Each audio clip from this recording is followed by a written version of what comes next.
Marche arrière concernant ces cibles d'immigration permanente.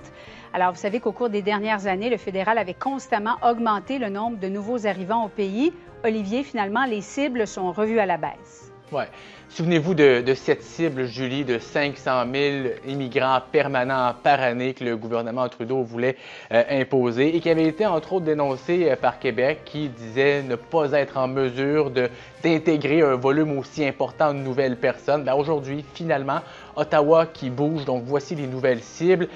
Pour 2024, on passera, en fait, pour 2025, on passera à 395 000. Donc, c'est une baisse de 105 000. Pour 2026, ce sera à 380 000 et 365 000 pour 2025. Donc, on baisse d'année en année.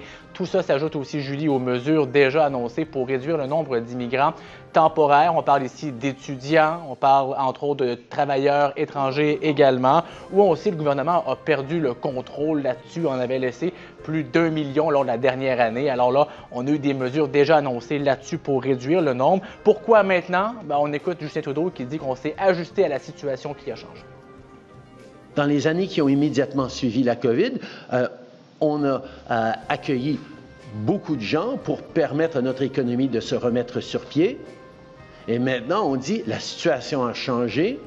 C'est le temps de restreindre l'immigration de façon pragmatique pour que, une fois que la société s'est rattrapée au niveau des infrastructures, des institutions avec notre nouvelle population, on va pouvoir continuer à croître la population. Et tout ça survient, Julie, alors que M. Trudeau fait face à une révolte au sein de son caucus. Il a dit ce matin qu'il restait, qu'il serait de la prochaine élection. Oui.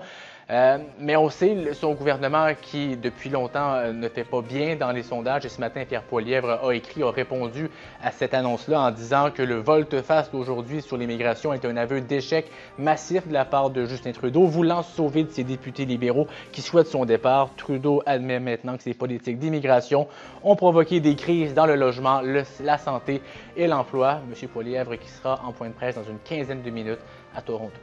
Merci, Olivier. Thank you.